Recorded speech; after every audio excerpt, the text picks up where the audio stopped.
श्रीगणेशाय नमः।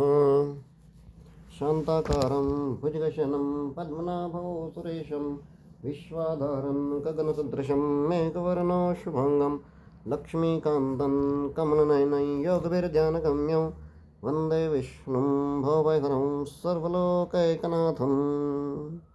आपल्याला माहिती आहे आपला अधिक मास महात्म्य चालू आहे. आता अध्याय 13वा सुरू होतो आहे आपला. आणि या अध्याय 13मध्ये द्वादशीचा महिमा आपण बघणार आहोत. आपल्याला माहिती आहे की वैकुंठामध्ये भगवान श्रीहरी विष्णू आणि माता लक्ष्मी यांचा संवाद चालू आहे. आणि माता लक्ष्मी ह्या स्वतः साक्षात श्रीहरींच्या मुखातून एक एक तिथींचं वर्णन ते ऐकून घेतात आहे.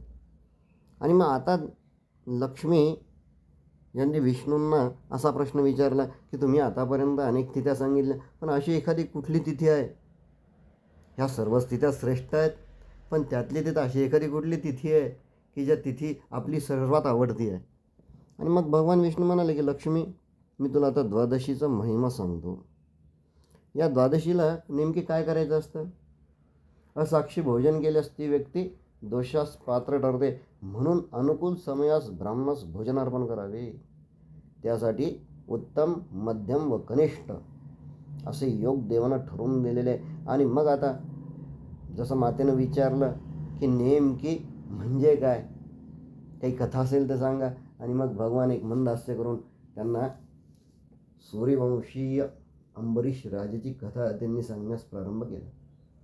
की अंबरीश नावाचा एक सूर्यवंशी राजा होता. तो मनोभावे देवाची भक्ती करत होता. अत्यंत सामर्थ्यवान अशा प्रकारचा तो सम्राट असल्या कारणाने, त्याच्या पराक्रमाने तो संपन्न असल्या कारणाने, त्याचप्रमाणे तो देवभक्त आणि धर्मभक्तसुद्धा होता. आणि पुष्कळ अशा प्रकारचं नेहमी तो तपसुद्धा करत होता. त्याचं तप जे होतं ते कशा प्रकारचं होतं तर द्वादशीच्या व्रतासाठी सहस्त्रावधी ब्राह्मणांच्या पंगत तो घालत असत. आणि अशा प्रकारे त्यानं अनेक प्रकारचं पुण्य त्यानं संपादन केलं. पण एवढं जरी केलं ना तरी कुठं मात्र त्याला गर्व, अहंकार अजिबात नव्हता. बस अत्यंत शांत, अत्यंत नम्र, अत्यंत लीन, प्रजावत्सल अशा प्रकारचा सार्वभौम ज्याला म्हणता येईल अशा प्रकारचा तो राजा होता. आणि नेमकी याचीच मात्र आता इंद्राला भीती वाटू लागली. आणि इंद्राला असं वाटलं की नाही मग आता काय, हा इंद्रपद प्राप्त करून येईल, यानं पुष्कळ अशा प्रकारचं आचरण करून तपसामर्थ्य, तपोबल यानं वाढवलेलं आहे. आणि मग नेमकी हा विचारात इंद्र बिचारा दिवसेंदिवस खुश होऊ लागला. त्याची तब्येत अत्यंत सुकून तो गेला. आणि नेमकी एके वेळेस अचानक दुर्वास ऋषी इंद्रसभेत हजर झाले. इंद्रानं दुर्वास ऋषींचं आदरातिथ्य केलं, त्यांची पाद्यपूजा केली, षोडशोपचारांनी त्यांचं पूजन केलं, स्वतःच्या इंद्रासनावरती त्यांना बसवलं. आणि आपण आगमन कशा बाबतीत झालं याची सर्व चौकशी केली. त्यानंतर दुर्वास ऋषींनी अत्यंत प्रसन्न मनाने त्यांना वरदान देऊन आता दुर्वास ऋषीसुद्धा त्यांच्या बाबतीत आपुलकीनं चौकशी करायला लागले की राजन, अलीकडं तुम्ही फारच खुश होतात आहे, चेहरा मात्र आपला शोकग्रस्त झालेला आहे. आणि मग त्यावेळेस इंद्राच्या डोळ्यात पाणी आलं.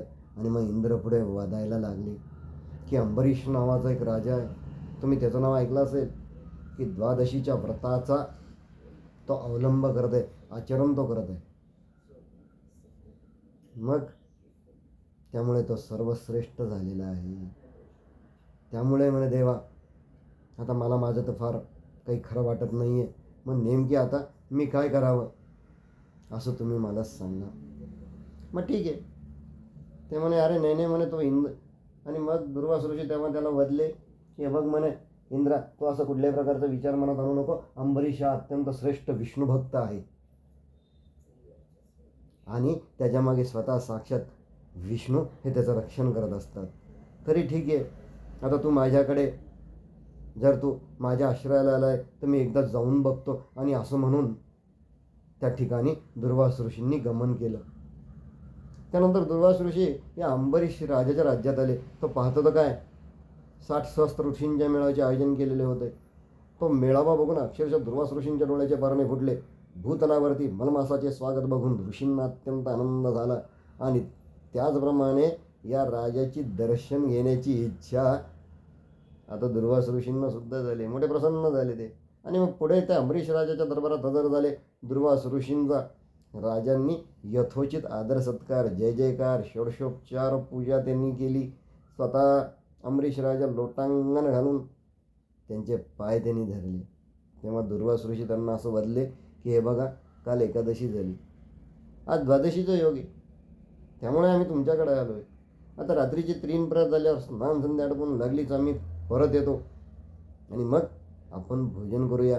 दुर्वासाचे हे म्हणणं ऐकून राजास अत्यंत आनंद झाला आणि त्यांनी सांगितलं का आपण यत्किंचितही स्नानास विलंब करू नये, सूर्योदयापूर्वी आपण भोजन करूया. आणि एवढं करून कृपा करून माझं एवढं प्रार्थना तुम्ही ऐका. त्यानंतर दुर्वास ऋषी जे होते ते त्यांच्या गणांबरोबर स्नानासाठी गेले. राजा मात्र घाईघाईने पाकशाळेत गेला. सर्व अन्नाचा बेत त्यानं बघितला. त्यानंतर राजा यांनी स्वतः स्नान करून देवतार्चन, षोडशोपचार पूजा, पंचमहायज्ञ आटपून हा मात्र दुर्वास ऋषींची प्रतीक्षा पाहत बसला. सूर्योदयाची वेळ झाली तरी ऋषींचा पत्ता नाही. राजाने दूतास पाठवून ऋषिगणांना बोलवणे पाठवले. दूत गंगातीरी हजर झाले आणि आता ऋषींना प्रार्थना करू लागे की सत्वर चलावे. तर तेव्हा दुर्वास ऋषी म्हणाले, नाही, अजून आमचा जप तप विधी पूर्ण व्हायचा आहे. स्नान संध्या करूनच आम्ही ऋषिगणासोबत परत येऊ. पण ऋषीचा तसं उत्तर ऐकून दूत परत गेला. दूताने राजाला सर्व कहाणी सांगितली. तेव्हा राजाने महायज्ञ केला, विष्णूस नैवेद्य अर्पण केलं आणि बघा आता स्वतः राजाने तीर्थप्राशन केले. राजा स्वस्थ चित्तानंतर ऋषीची वाट पाहत बसला. कालांतराने दुर्वास ऋषी आले. राजाचा यज्ञ चालू असल्याने दुर्वासांना आढळले. भोजनास विलंब झाला. तुमचे व्रत आटोपता या अशी त्याने राजास आज्ञा केली. राजाने तीर्थग्रहण करून साधनाची वेळ साध्य केली असं सांगितलं. तेव्हा मग मात्र दुर्वास ऋषी कोपले आणि अरे राजा, व्रताची अशी सांगता केली काय? 100% तुझं मन गर्वानं भरलेलं आहे. द्वादशीची मी सांगतो, मी सांगता करतो, पण तू आता माझा श्वाप स्वीकार. असं म्हणून दुर्वास ऋषींनी राजाला शाप दिला. पण का दुर्वासाच्या शापाने राजाला त्रास झाला? का झालं? पण पुढे फक्त विष्णूच्या भक्तीमुळे देवाने त्यास दर्शन दिले आणि त्याचा उद्धार केला. अशी द्वादशी या व्रताची महिमा आहे. पण नेमकी आता काय झालं ते आपल्याला पुढच्या अध्यायात बघायचं आहे. श्रीकृष्णार्पणमस्तु. शुभम भवतु.